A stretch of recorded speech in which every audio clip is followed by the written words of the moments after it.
बड़ी खबर वाराणसी से, जहां पर संत रविदास जयंती पर राजनीति का जमावड़ा। केंद्रीय मंत्री धर्मेंद्र प्रधान पहुंचे संत रविदास मंदिर में दर्शन कर लंगर का प्रसाद लिया। भक्तों के बीच किया संत रविदास के दर्शन। अखिलेश यादव, प्रियंका गांधी और चंद्रशेखर भी इस मंदिर में पूजन करने के लिए पहुंचेंगे। वाराणसी से बड़ी खबर, जहां संत रविदास जयंती पर राजनीतिक पार्टियों के लोगों का जमावड़ा, जिसमें सबसे पहले केंद्रीय मंत्री धर्मेंद्र प्रधान वहां पर पहुंचे हैं, मंदिर में दर्शन किए और प्रसाद ग्रहण किया।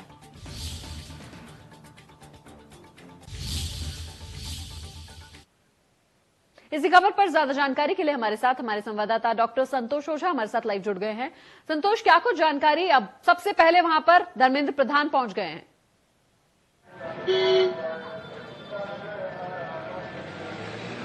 देखिए, सिर गोवर्धन के इस रविदास मंदिर की यदि हम बात करें तो निश्चित तौर पे सैलानियों की संख्या इस वर्ष कम है और वजह निश्चित तौर पे कोरोना है। लेकिन जो सबसे बड़ी बात भारतीय है वो ये कि राजनीतिक जो गर्मियां हैं वहां पे यहाँ पे प्रचुर मात्रा में देखी जा रही है। पार्टियां कोई भी हों, राजनेता कोई भी हों, लेकिन मकसद सबका एक है कि वो वोटरों को लुभाएं और वोटरों के दिल और दिमाग में बैठकर बैलेट तक पहुंचकर उस बातों को अपने पक्ष में लें।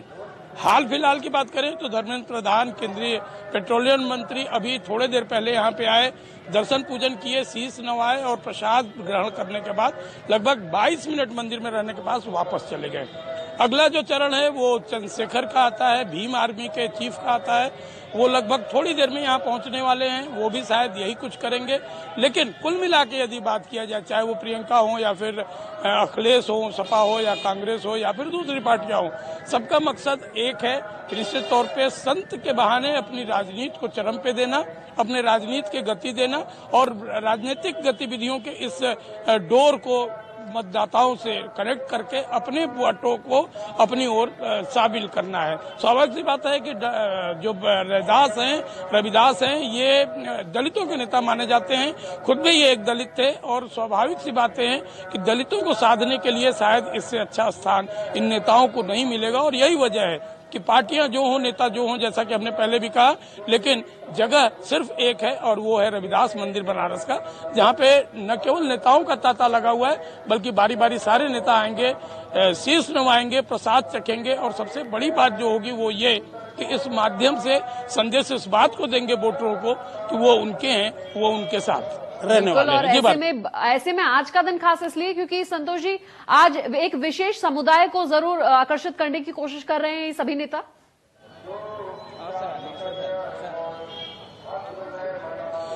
देखिए भारती, हम एक थोड़ी और यदि दूसरी ओर आपको लेकर चलें तो देख सकती हैं कि ये जो रविदास जयंती का 244वां साल है। मतलब 244 साल पहले संत रविदास यहीं पे पैदा हुए थे, इस भूमि पे पैदा हुए थे। लेकिन यदि पिछले हम 5-7 सालों की बात करें या एक दशक की बात करें तो दिलचस्प ये होगा कि मायावती उस समय मुख्यमंत्री हुआ करती थी प्रदेश में, और न केवल यहाँ पे पहुंचती हैं बल्कि वो स्वर्ण दान करती हैं। और जो मंदिर के शिखर पे सोना लगा हुआ है, उस सोना का भी दान एक पार्टी की मुखिया के द्वारा दिया गया। राजनीति के समीकरण और आगे बढ़ते हैं और ये क्रम बढ़ते बढ़ते सारे राजनेताओं को ये समझ में आने लगता है कि पंजाब के तमाम लोगों को साधने के लिए, क्योंकि सबसे बड़ी बात भारतीय ये भी हम क्लियर करना चाहेंगे कि यहाँ पे जो होते हैं भक्तों की एक सैलाब होती है जिनकी संख्या लगभग 10 लाख के आसपास होती है। ये ज्यादातर पंजाब के लोग होते हैं, पंजाब समुदाय से जुड़े हुए होते हैं। तो समझा जा सकता है कि इन पंजाबी समुदाय को साधने के लिए और साथ ही साथ जो पूर्वांचल के दलित समुदाय हैं जिनकी आस्था होती है रविदास पे, आज शाम के वक्त वो झांकी लेके इस मंदिर पे पहुंचते हैं और नाना प्रकार की झांकियों से अपनी एकता और अपनी सौहार्दता का परिचय देते हैं। लेकिन इन नेताओं की बात करें तो निश्चित तौर पे बीते 10 सालों में इन्हें रविदास खूब याद आ रहे हैं। और याद क्यों भी ना आए, ये क्योंकि सबको मालूम है कि जो जातिगत समीकरण होते हैं, जो जाति की फंडा होती है, जाति की नाव होती है, उस पर सवार होकर बैतरणी पार करना बहुत ही आसान होता है और शायद राजनेता यही कर रहे हैं।